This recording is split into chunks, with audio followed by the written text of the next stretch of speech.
Movie start అవగానే మనకి శివ కొడుకుని చూపిస్తారు. శివ కొడుకు అక్కడ నిలబడి ఉంటాడు. ఎక్కడంటే శివ ఆఖరిసారిగా కనిపించకుండా పోయిన ప్లేస్ లో కట్ చేస్తే అక్కడ ఉన్న వాళ్ళు శివకి వాళ్ళ పూర్వీకుల గురించి చెప్పడం స్టార్ట్ చేస్తారు. ఇక్కడితో మూవీ 300 ఈసీలోకి వెళ్తుంది.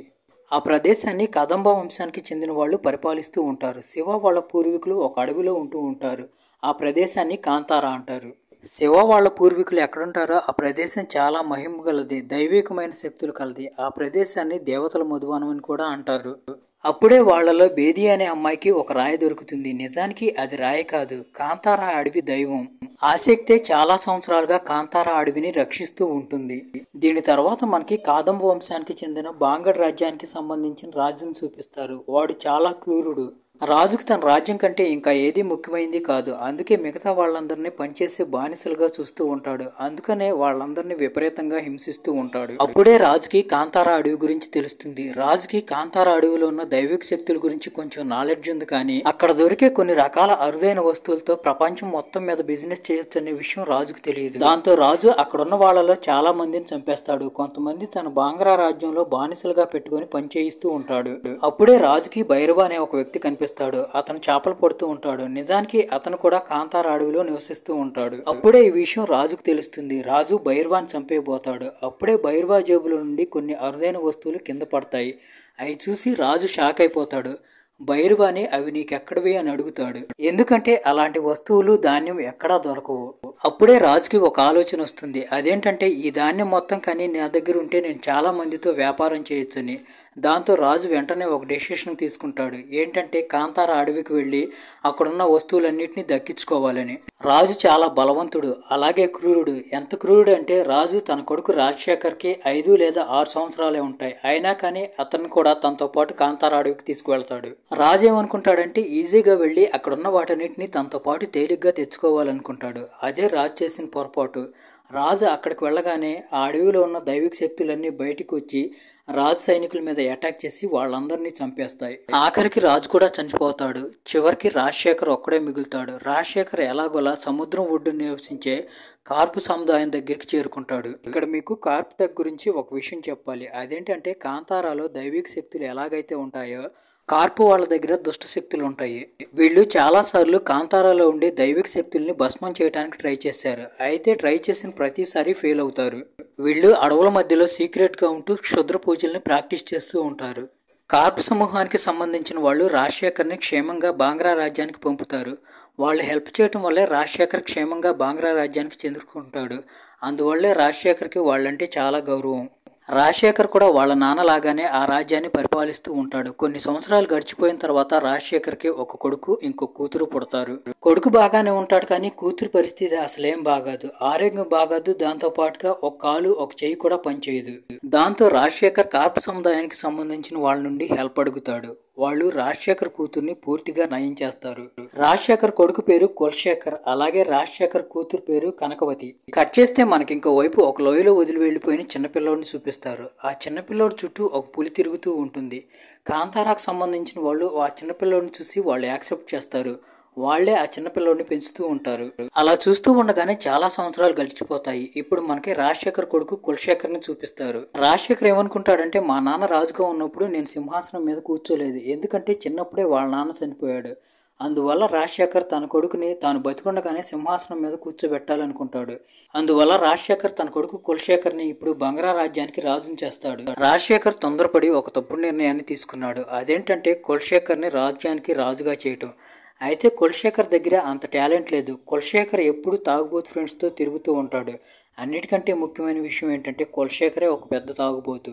ఒక మాటలో చెప్పాలంటే కులశేఖర్కి తన రాజ్యంలో ఏ విషయం గురించి తెలియదు. తన రాజ్యంలో రాజు ఎవరు, మంత్రి ఎవరు, సేనాధిపతి ఎవరు అందరినీ తక్కువ చేసి హేళనగా మాట్లాడుతూ ఉంటాడు. రాజశేఖర్ కానీ రాజ్యసభలో లేకపోతే కులశేఖర్ దాన్ని ఒక రెస్టారెంట్ బార్ గా తయారు చేసి పెడతాడు. రాజశేఖర్ తన రాజ్యంలో ఉన్న ప్రతి ఒక్కరికి ఆ ప్రదేశం గురించి చెప్తాడు. ఏ ప్రదేశం అంటే కాంతారా. కాంతారాకి వెళ్ళొద్దని, అది చాలా ప్రమాదకరమైన ప్రదేశం అని చెప్తాడు.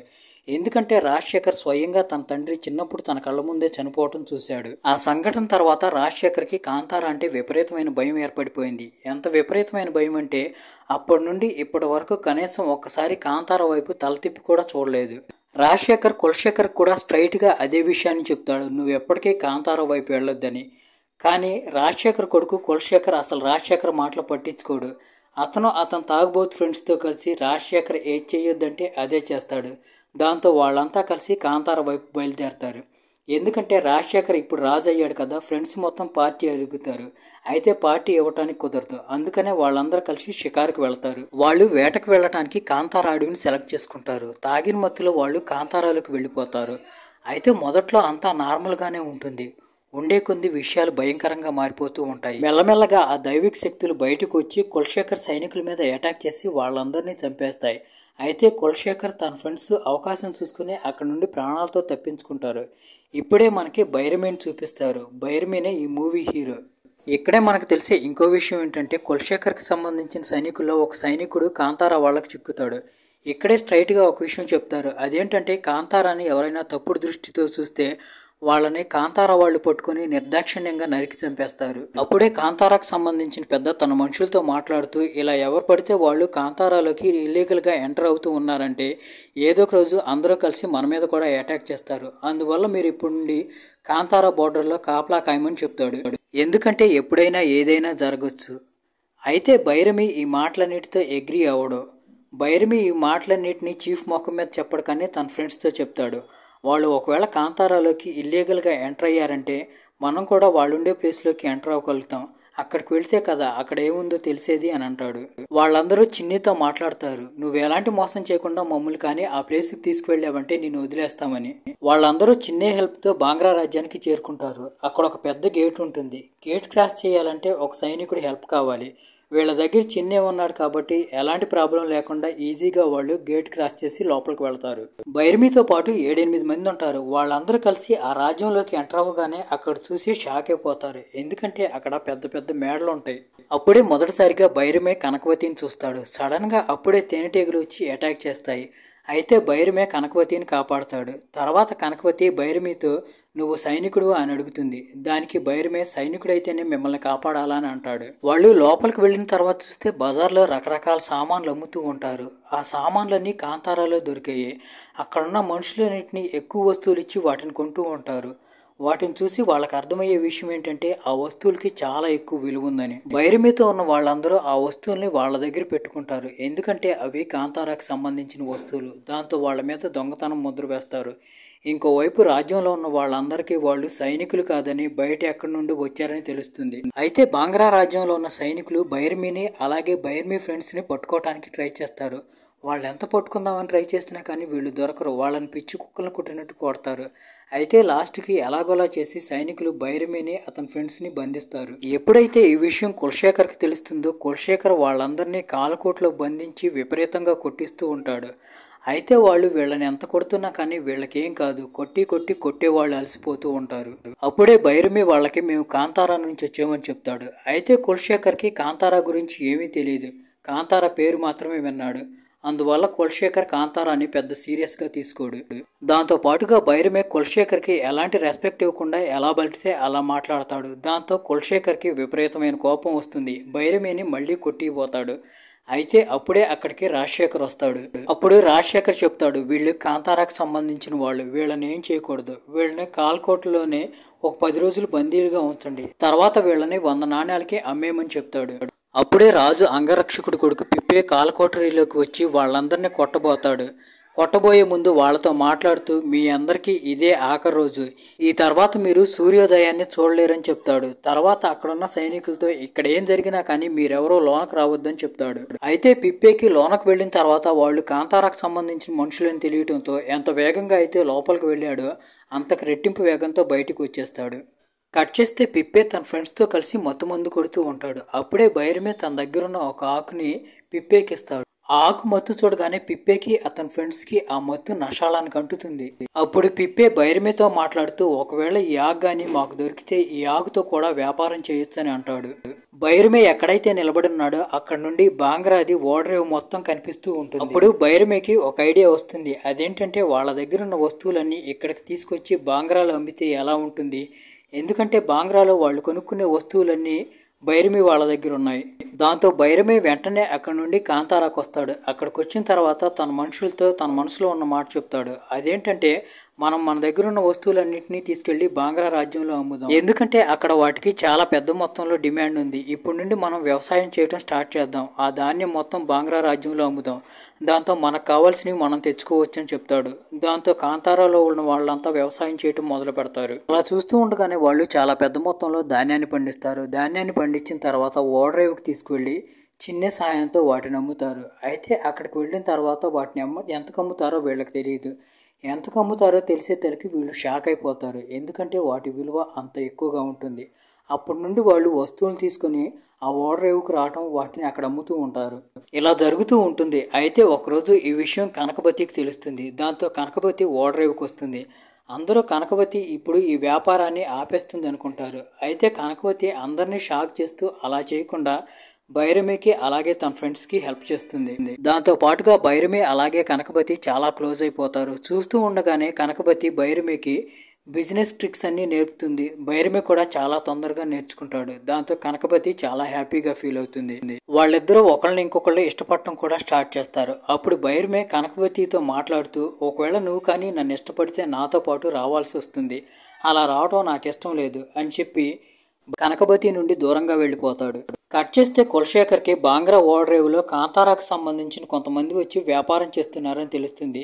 దాంతో కులశేఖర్ తన సైనికుల్ని అక్కడికి పంపిస్తాడు, ఎందుకంటే వాళ్ళు అక్కడ నుండి వాళ్ళని తరిమేస్తారని. కానీ కులశేఖర్ సైన్యాధిపతి భైరమిని అలాగే అతని మనుషుల్ని ఆపటానికి అక్కడికి వెళ్ళినప్పుడు భైరమి తన మనుషులతో కలిసి సేనాధిపతిని అతని మనుషుల్ని పిచ్చి కొట్టుడు కొడతాడు. సగం సచిన పొజిషన్లో సేనాధిపతి అలాగే అతని మనుషులు కులశేఖర్ దగ్గరికి వస్తారు. వాళ్ళని చూసి కులశేఖర్కి విపరీతమైన నవ్వు వస్తుంది, ఎందుకంటే కాంతారా వాళ్ళు వాళ్ళ పరిస్థితిని అంత దారుణంగా చేశారు. అప్పుడే అక్కడ ఉన్న కనకపతి కూడా కులశేఖర్తో మాట్లాడుతూ, నువ్వు కాంతారా వాళ్ళతో పెట్టుకోకు, ఎందుకంటే వాళ్ళని నువ్వేం చేయలేవు అని చెప్తుంది. ఈ మాటలు విన్న తర్వాత కులశేఖర్కి విపరీతమైన కోపం వస్తుంది. కట్ చేస్తే ఇంకోవైపు భైరమే అతని మనుషులతో కలిసి కాంతారాకి దూరంగా ఉన్న దట్టమైన అడవుల్లోకి ధాన్యం వెతుక్కుంటూ వెళ్తారు. అంటే ఆ అడవులు కాంతారాకి చాలా దూరంగా ఉంటాయి. అక్కడికి వెళ్ళిన తర్వాత భైరమి అలాగే అతని మనుషుల మీద కార్ప సముదాయానికి సంబంధించిన వాళ్ళు అటాక్ చేస్తారు. కార్ప సముదాయానికి సంబంధించిన వాళ్ళు భైరమిని అలాగే అతని మనుషుల్ని విపరీతంగా కొడతారు. కొట్టి ఆఖరిలో చంపేయబోతూ ఉంటారు. అప్పుడే అక్కడికి భాగ్దేవత వస్తుంది. భాగ్దేవత కార్ప సముదాయానికి సంబంధించిన సేనాధిపతిని దారుణంగా చంపేస్తుంది. దాంతో పాటు చంపిన తర్వాత సేనాధిపతి డెడ్ బాడీని తనతో పాటు తీసుకువెళ్తుంది. ఇంకోవైపు భైరమి అలాగే అతని మనుషులు ఎలాగోలా క్షేమంగా కాంతారాకి తిరిగి వస్తారు. కట్ చేస్తే ఇంకోవైపు భైరమి అలాగే అతని మనుషులు కలిసి బాంగ్రా ఓడరేవుని వాళ్ళ కంట్రోల్లోకి తెచ్చుకుంటారు. ఈ విషయం కులశేఖర్కి తెలుస్తుంది. కులశేఖర్కి ఎప్పుడైతే ఈ విషయం గురించి తెలిసిందో కులశేఖర్కి భైరమి వాళ్ళ మీద విపరీతమైన కోపం వస్తుంది. దాంతో కులశేఖర్ వాళ్ళ నాన్న రాజశేఖర్ దగ్గరికి వెళ్ళి, నేను కాంతారా మీద అటాక్ చేయడానికి వెళ్తున్నానని చెప్తాడు. ఈ విషయం తెలియగానే రాజశేఖర్ భయపడిపోతాడు, ఎందుకంటే కులశేఖర్కి కాంతారా గురించి అసలు తెలియదు. అప్పుడు కులశేఖర్ని హెచ్చరిస్తూ రాజశేఖర్ కులశేఖర్తో ఇలా చెప్తాడు, నువ్వు అసలు ఎప్పటికీ కాంతారా వైపు కూడా కన్నెత్తి చూడొద్దు, ఒకవేళ కన్నెత్తి చూసావంటే నువ్వు భస్మం అయిపోతావు. రాజశేఖర్ కులశేఖర్కి ఎంతో నచ్చజెప్పడానికి ట్రై చేస్తాడు, కానీ కులశేఖర్ పట్టించుకోడు, ఎందుకంటే కులశేఖర్ ఒక తింగరేదవ. రాజశేఖర్ ఏది చేయొద్దంటే చిన్నప్పటి నుంచి కులశేఖర్కి అతని ఫ్రెండ్స్కి అదే చేయటం అలవాటు. అసలు కులశేఖర్ నిజానికి ఏమనుకుంటాడంటే, మా నాన్న నన్ను రాజుని చేశాడు, కానీ నా చేతిలో పవర్స్ ఏమీ లేవు, రాజ్యం కూడా నా చేతిలోనే లేదు, మా నాన్న ఇదంతా కావాలని చేస్తున్నాడని అనుకుంటాడు. దాంతో కులశేఖర్ రాజశేఖర్కి కొన్ని మూలికలు తినిపిస్తాడు. ఆ మూలికలు తినటం వల్ల రాజశేఖర్ 2 రోజులు నిద్రలోనే ఉండిపోతాడు. దాంతో కులశేఖర్ కొంచెం కూడా ఆలస్యం చేయకుండా తన సేనాధిపతుల్ని సైన్యాన్ని తీసుకుని వెంటనే కాంతారా వైపు బయలుదేరతాడు. అక్కడికి వెళ్ళిన తర్వాత కులశేఖర్ కొంచెం కూడా ఆలస్యం చేయకుండా తన సైనికులతో కాంతారా మొత్తాన్ని తగలబెట్టేస్తాడు. ఇప్పుడు కాంతారా మొత్తం మంటల్లో మండుతుంది. ఇంకోవైపు అక్కడ భైరమే అతని ఫ్రెండ్స్ కూడా లేరు, ఎందుకంటే వాళ్ళు ధాన్యాన్ని వెతుక్కుంటూ కాంతారాకి దూరంగా ఉన్న అడవుల్లోకి వెళ్ళారు. దాంతో కులశేఖర్ ఇక్కడ రచ్చరచ్చ చేస్తూ ఉంటాడు, కాంతారా మొత్తాన్ని నాశనం చేస్తూ ఉంటాడు. అతను చాలా మందిని చంపేస్తాడు. ఇంకోవైపు మిగులున్న కొంతమంది వాళ్ళ దైవానికి ప్రార్థన చేస్తూ ఉంటారు, వాళ్ళ దైవం వచ్చి వాళ్ళని కాపాడుతాడని. అప్పుడే అక్కడికి భైరమే వస్తాడు. భైరమే తన కళ్ళ ముందే చచ్చిపోతున్న బేదీని చూస్తాడు. బేదీని భైరమి తన తల్లి అనుకుంటాడు. భైరమే అక్కడికి అలా రావడంతోనే అక్కడున్న దైవిక శక్తులు ఉత్పన్నమైనవి అవి భైరమిలోకి వస్తాయి. అవి రాగానే భైరమి ఊగిపోతూ ఉంటాడు. ఇదంతా చూసి కులశేఖర్ భైరమి నటిస్తున్నాడు అనుకుంటాడు, కానీ నిజానికి కాసేపటి తర్వాత భైరమిలోకి వచ్చిన శక్తుల వల్ల భైరమి కులశేఖర్ సేనాధిపతుల్ని సైన్యాల్ని అందరినీ దారుణంగా చంపేస్తాడు. అదంతా చూసి కులశేఖర్కి విపరీతమైన భయం వస్తుంది. వణుక్కుంటూ ఒక పక్కనే కూర్చుంటాడు. ఆఖరిలో భైరమి కులశేఖర్ని కూడా దారుణంగా చంపేస్తాడు. కట్ చేస్తే మనకి 2 రోజుల తర్వాత మెలకు వచ్చిన రాజశేఖర్ని చూపిస్తారు. రాజశేఖర్ తన కొడుకు కులశేఖర్ చచ్చిపోయాడని తెలియడంతో చాలా బాధపడతాడు. తర్వాత రాజశేఖర్ తన కొడుకు కులశేఖర్కి దహన సంస్కారాలు చేయడానికి తీసుకువెళ్తాడు. అక్కడికి వెళ్ళిన తర్వాత రాజశేఖర్ చాలా బాధపడతాడు. ఎందుకంటే రాజశేఖర్ తన కొడుకు కులశేఖర్ని కాపాడుకోలేకపోయాడని. తన కొడుక్కి కాంతారాలో ఉండే శక్తుల గురించి తెలియదు. రాజశేఖర్కి ఆ శక్తుల గురించి బాగా తెలుసు. అయినా కానీ రాజశేఖర్ తన కొడుకు కులశేఖర్ని అక్కడికి వెళ్లకుండా కాపాడుకోలేకపోయానని బాధపడుతూ ఉంటాడు. రాజశేఖర్ ఇంతకు ముందెప్పుడు తన జీవితంలో కాంతారా వాళ్ళతో పెట్టుకోలేదు. ఎందుకంటే కాంతారా గురించి అలాగే అక్కడున్న వాళ్ళు ఉండే దైవికమైన శక్తుల గురించి రాజశేఖర్కి బాగా తెలుసు. దీని తర్వాత బాంగ్రా రాజ్యంలో ఒకదాని తర్వాత ఒకటిగా సమస్యలు వచ్చి పడుతూ ఉంటాయి. ఎందుకంటే ఈ మధ్య రీసెంట్గా బాంగ్రా రాజ్యంలో ఉండే ఒక శివలింగం నిలువుగా పగిలిపోతుంది. దానికి అర్థం అందరూ అపశకునంగా భావిస్తారు. ఒకవేళ ఇలాగే కానీ కొనసాగిందంటే కొత్త దేవతల్ని ఇక్కడ ప్రతిష్ఠించకపోతే బాంగ్రా రాజ్యం అనేది లేకుండా పోతుంది. ఇంకోవైపు మనకి కాంతారా వాళ్ళని చూపిస్తారు. కాంతారా వాళ్ళు ఒక ప్రతిజ్ఞ చేస్తారు. అదేంటంటే బాంగ్రా రాజ్యానికి సంబంధించిన వాళ్ళు ఎవరైనా కానీ ఇటు వస్తే వాళ్ళని నిర్దాక్షిణ్యంగా చంపేయాలని. కట్ చేస్తే కాసేపటి తర్వాత కళావతి తన సైనికులను తీసుకుని కాంతారాకు వస్తుంది. కాంతారాకు వచ్చిన కళావతి సైనికులను చూసి కాంతారాకు సంబంధించిన వాళ్ళు కళావతి సైనికులందరినీ చంపేస్తారు. అయితే కళావతి ఒక్కటే మిగిలి ఉంటుంది. అయితే కళావతి అక్కడికి ఒక ప్రస్తావన తీసుకొస్తుంది. అదేంటంటే బాంగ్రా రాజ్యంలో ఉన్న శివలింగం పగిలిపోయింది. అలా పగిలిపోయి అలాగే ఉందంటే మా రాజ్యానికి నష్టం జరుగుతుంది. జరిగిందేదో జరిగిపోయింది. మీ దేవతా శక్తుల్ని మాకియండి. మీ దేవతా శక్తుల్ని మమ్మల్ని కాపాడతారు. మాతో పాటు మిమ్మల్ని కాపాడతారు. మనందరినీ కాపాడతారు. ఇప్పటికేదో జరిగిందేదో జరిగిపోయింది. ఇక్కడ నుండి అంతా సరిచేద్దామని చెప్తుంది. అయితే మొదట్లో భైరమే దీనికి ఒప్పుకోడు. అయితే ఆ రోజు రాత్రి పంజుర్లిన్ దేవ్ వస్తాడు. పంజుర్లిన్ దేవ్ వచ్చి మాట్లాడుతూ అందరూ నా వాళ్లే, అక్కడున్న వాళ్ళు నా వాళ్లే, ఇక్కడున్న వాళ్ళు నా వాళ్లే, అందరినీ నేనే కాపాడాలి, నన్ను అక్కడికి వెళ్ళనివ్వండి, అక్కడికి వెళ్ళినా కానీ కాంతారాకి ఎలాంటి సమస్య రాకుండా నేను చూసుకుంటానని చెప్తాడు. అలా అని చెప్పి నేను మీకు మాటిస్తున్నానని చెప్పి పంజుర్లిన్ దేవ్ మాటిస్తాడు. దాంతో భైరమే మిగతా వాళ్ళంతా ఒప్పుకుంటారు. దాని తర్వాత కాంతారాలో ఉన్న శివలింగం అలాగే దేవతామూర్తులు తీసుకొని బాంగ్రా రాజ్యానికి వెళతారు. భైరమే వాళ్ళు బాంగ్రా రాజ్యానికి వెళ్ళిన తర్వాత అక్కడ ఒక కొత్త మూర్తిని అలాగే ఒక కొత్త శివలింగాన్ని ప్రతిష్ఠింపజేస్తారు. అక్కడికి చూడటానికి చాలా మంది వస్తారు. ఈ థియేటర్లో చూడటానికి ఈ సీన్ చాలా ఎక్స్ట్రాడినరీగా ఉంటుంది. చెప్పటం కాదు కానీ ఒకవైపు దేవతామూర్తుల్ని ప్రతిష్ఠిస్తూ ఉంటారు, ఇంకోవైపు అక్కడున్న వాళ్ళంతా పూజలు చేస్తూ ఉంటారు. ఈ సీన్ మాత్రం చూడటానికి చాలా బాగుంటుంది. అంతా బాగా జరుగుతుంది. తర్వాత రాజశేఖర్ భైరమితో మాట్లాడుతూ మీరు మా ప్రస్తావన ఒప్పుకొని మాకు సహాయం చేసినందుకు చాలా కృతజ్ఞతలు అని చెప్తాడు. దాంతో భైరమి కూడా హ్యాపీగా ఫీల్ అవుతాడు. తర్వాత రాజశేఖర్ ఇంకొక రిక్వెస్ట్ అడుగుతాడు. అదేంటంటే మాకు అనుకున్నట్టుగానే దేవతా విగ్రహాలు దొరికాయి. దాంతో పాటుగా బాంగ్రా ఓడరేవు కూడా తిరిగి మా ఆధీనంలోకి వస్తే మాకు బాగుంటుందని అంటాడు. దానికి భైరమే కూడా ఒప్పుకుంటాడు. భైరమే కూడా దానికి ఒప్పుకుంటాడు. భైరమే కూడా ఇంకొక రిక్వెస్ట్ చేస్తాడు. అదేంటంటే నేను నీ ఓడరేవును వదిలేస్తాను, దానికి బదులుగా నీ జైల్లో నా వాళ్ళు ఎంతమంది ఖైదీలుగా మగ్గుతున్నారో వాళ్ళందరినీ రిలీజ్ చేయాలని చెప్తాడు. దానికి రాజశేఖర్ కూడా ఒప్పుకుంటాడు. అక్కడున్న బందీలందరూ తిరిగి కాంతారాకు వచ్చేస్తారు. దాంతో అందరూ చాలా సంతోషంగా ఫీల్ అవుతారు. సడన్గా కాంతారాలో కొన్ని అనూహ్యమైన సంఘటనలు జరుగుతూ ఉంటాయి. అదేంటంటే జంతువులు చచ్చిపోవటం, ఎక్కడ పడితే అక్కడ అశాంతి రగలటం లాంటివి అన్నమాట. చిన్నోళ్ళు పెద్దోళ్ళు ఏదో విపరీతమైన రోగం వచ్చి అందరూ చచ్చిపోతూ ఉంటారు. ఇదంతా చూసి అంతా చాలా భయపడిపోతారు. వాళ్ళందరికీ నెమ్మదిగా ఒక విషయం అర్థమవుతుంది. అదేంటంటే పంజుర్లిన్ దేవ్ అక్కడ లేడు, ఎవరు వశంలోనూ ఉన్నాడని అర్థమవుతుంది. కానీ అలా చేయటం అంత ఈజీ కాదు. అప్పుడే భైరమికి ఒక కళ వస్తుంది. ఆ కళలో భైరమికి అర్థమయ్యే విషయం ఏంటంటే నిజంగానే పంజుర్లిన్ దేవ్ ఎవరో వశంలో ఉన్నాడు. ఎందుకంటే భైరమే ఆ కళ్ళలో చూసింది అంతకు ముందెప్పుడు చూడలేదు.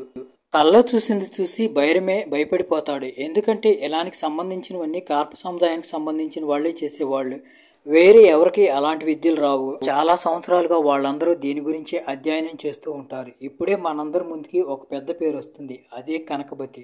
నిజానికి చిన్నప్పుడు కనకబతికి బాగానప్పుడు కార్ప సముదాయానికి సంబంధించిన వాళ్ళే కనకబతిని కాపాడారు. దానివల్ల కనకబతికి కార్ప సముదాయానికి సంబంధించిన వాళ్ళంటే చాలా గౌరవం. ఎంత గౌరవం అంటే కనకబతి కార్ప సముదాయానికి సంబంధించిన వాళ్ళని వాళ్ళ పూర్వీకులు అనుకుంటుంది. ఇంకోవైపు రాజశేఖర్ కూడా కనకబతి ఏం చెప్పినా వింటాడు. నిజానికి పంజుర్లిన్ దేవ్ కాంతారాలో ఉన్నంత కాలం సేఫ్గా ఉన్నాడు. ఎప్పుడైతే బాంగ్లా రాజ్యానికి చేరుకున్నాడో, బాంగ్లా రాజ్యానికి చేరుకున్న తర్వాత కార్ప సముదాయానికి సంబంధించిన వాళ్ళు కనకబతి అలాగే రాజశేఖర్తో కలిసి పంజుర్లిన్ దేవుని వాళ్ళ వశంలోకి తీసుకున్నారు. ఇదంతా ఒక పెద్ద ప్లాన్. వీళ్ళు ఈ ప్లాన్ గురించే కొన్ని సంవత్సరాలుగా పనిచేస్తూ ఉంటారు. ఎప్పుడైతే పంజుర్లిన్ దేవుని వాళ్ళు వాళ్ళ వశంలోకి తీసుకున్నారో వాళ్ళు దాంతో ఒక కొత్త శక్తిని తయారు చేస్తారు. ఆ శక్తి ఎంత భయంకరమైందంటే ఆ శక్తి బయటకు వచ్చిన తర్వాత కాంతారాకి వెళ్ళి కాంతారా వాళ్ళందరినీ నాశనం చేస్తుంది. అయితే భైరమికి ఇదంతా అర్థమవుతుంది. భైరమి దాంతో కాంతారాలో ఉన్న తన వాళ్ళందరినీ పిలిచి ఒక మీటింగ్ ఏర్పాటు చేస్తాడు. మన దైవం పంజుర్లిన్ దేవ్ ప్రమాదంలో ఉన్నాడు. మన దేవుడే ప్రమాదంలో ఉన్నాడంటే మనకి ఎలాంటి అస్తిత్వం లేదు. కాబట్టి కాంతారాలో ఉండే వాళ్ళంతా ఆయుధాలు తీసుకోండి. మనం వెళ్ళి బాంగ్లా రాజ్యంతో యుద్ధం చేసి మన దేవుడిని విడిపించి ఇక్కడికి తెచ్చుకోవాలని చెప్తాడు. మన దైవాన్ని ఎలాగైనా తిరిగి తెచ్చుకోవాలనే ఉద్దేశంతో కాంతారాకు సంబంధించిన ప్రతి వాళ్ళు బాంగ్లా రాజ్యానికి వెళ్తారు. అయితే వీళ్ళు బాంగ్లా రాజ్యానికి వెళ్ళేసరికి బాంగ్లా రాజ్యానికి సంబంధించిన చాలా మంది సైనికులు వీళ్ళ కోసం ఎదురు చూస్తూ ఉంటారు. అయినా కానీ వీళ్ళంతా వెళ్ళి వాళ్ళతో పోరాడుతూ ఉంటారు. ఇంకోవైపు మనకి భైరమిని చూపిస్తారు. భైరమి ఒక్కడే చాలా మంది బాంగ్లా రాజ్యానికి సంబంధించిన సైనికులను చంపేస్తాడు. ఇంకోవైపు మనకి కార్ప సముదాయానికి సంబంధించిన వాళ్ళని చూపిస్తారు. వాళ్ళు ఆ దుష్ట శక్తిని ఉత్పన్నం చేస్తూ ఉంటారు. అది ఆల్మోస్ట్ ఉత్పన్నం అవటం స్టార్ట్ అయి ఉంటుంది. అయితే అది ఉత్పన్నం అవటానికి సాయంత్రం దాకా టైం పడుతుంది. దాంతో వాళ్ళు ఎలాగైనా కానీ సాయంత్రం దాకా కాంతారాకు సంబంధించిన వాళ్ళని ఆపాలనుకుంటారు. ఎందుకంటే సాయంత్రం అయితే ఆ దుష్టశక్తి ఉత్పన్నం అవుతుంది. ఆ దుష్టశక్తి ఉత్పన్నం అయిన తర్వాత రాజశేఖర్ చాలా శక్తివంతుడు అవుతాడు. అలా చూస్తూ ఉండగానే సాయంత్రం అవుతుంది. సాయంత్రం అయ్యేసరికి ఆ శక్తులు ఉత్పన్నం అవుతాయి. ఆ శక్తులు ఉత్పన్నం అయిన తర్వాత కార్ప సముదాయానికి సంబంధించిన వాళ్ళు రాజశేఖర్ అలాగే కళావతి అందరూ కలిసి భైరమిని విపరీతంగా కొడుతూ ఉంటారు. ఇప్పుడు భైరమే వాళ్ళ ముందు జస్ట్ నథింగ్ అనమాట. వాళ్ళు భైరమిని విపరీతంగా కొడుతూ ఉంటారు. అప్పుడే అక్కడికి భైరవ వస్తాడు. భైరవ వచ్చి భైరమితో మాట్లాడుతూ, నువ్వెవరో నీకు తెలియదు అనుకుంటా, నువ్వు ఇప్పుడు అక్కడికి వెళ్ళాలి. ఎక్కడికంటే నువ్వెక్కడి నుండి వచ్చావో అక్కడికి. నువ్వెక్కడి నుంచి వచ్చావో నాకైతే తెలియదు, కానీ ఇప్పుడు ఏం జరగబోతుందో నాకు తెలుసు. దాని తర్వాత భైరమి ఒక గుహలోకి వెళ్తాడు. అక్కడికి వెళ్ళిన తర్వాత భైరమికి కొన్ని దారులు కనపడతాయి. అక్కడ భైరమికి ఒక శివలింగం అలాగే ఒక త్రిశూలం కనబడుతుంది. అయితే వాటిని కాపాడటానికి అక్కడ ఒక దూత కూడా ఉంటుంది. ఆ దూత మొదట్లో భైరమిని చంపడానికి భైరమి మీద అటాక్ చేస్తుంది. అయితే భైరమి చేతిలో శివలింగాన్ని చూసి ఆ దూత భైరమికి ప్రణామం చేసి అక్కడ నుండి వెళ్ళిపోతుంది. ఎందుకంటే ఇప్పుడు భైరమే సాక్షాత్తు మహాదేవుడు అయిపోయాడు. ఇప్పుడు భైరమిలో చాలా దైవిక శక్తులు వచ్చాయి. భైరమే అక్కడ నుండి ఆ ప్లేస్కి వెళ్తాడు. అక్కడికి వెళ్ళిన తర్వాత భైరమే నుండి శక్తులు ఉత్పన్నం అవుతాయి. ఆ శక్తుల ప్రకాశం అలాగే ఆ శక్తుల పవర్ చూసి అక్కడున్న వాళ్ళందరూ షాక్ అయిపోతారు. భైరమితో పాటు ఆ పులి కూడా వెళ్తుంది. ఏదంటే చిన్నప్పటి నుండి భైరమితో పాటు ఎప్పుడు ఉండే పులి. దైవం అక్కడి నుండి వెళ్ళి కనకబల్లి ఎదురుగా నుంచుంటాడు, కానీ కనకబల్లిని ఏం చేయడు. ఎందుకంటే దైవం, నేను ఆడవాళ్ళని చిన్నపిల్లల్ని హింసించను, వాళ్ళతో పోటీ పడను, నీతో పోటీ నా చెల్లెలు పడుతుంది, చాముండేశ్వరి అని చెప్తాడు. కాసేపటి తర్వాత చాముండి అనే దైవిక శక్తి భైరమిలోకి వస్తుంది. చాముండి వచ్చిన తర్వాత భైరమి కనకబల్లిని ఒక్క దెబ్బకు పడగొడతాడు. ఆ తర్వాత కార్ప సముదాయానికి సంబంధించిన మనుషుల్ని అలాగే రాజశేఖర్ని కూడా చంపేస్తాడు. లాస్ట్లో 2 దైవాలకి పూజ జరుగుతుంది. ఆ పూజలో చాలా మంది పాల్గొంటారు. ఆ 2 శక్తుల్లో ఈసారి చాముండి శక్తి అడవుల్లోకి వెళ్ళి అదృశ్యం అవుతుంది. శివ ఎలా అదృశ్యమయ్యాడో అలా అదృశ్యం అవుతుంది. కానీ ఈసారి భైరమే అదృశ్యం అవుతాడు. దీని తర్వాత మనకి కాంతారా నెక్స్ట్ పార్ట్ గురించి చెప్తారు. Kantara chapter 1 the legend. ఇక్కడితో ఈ మూవీ ఎండ్ అయిపోతుంది.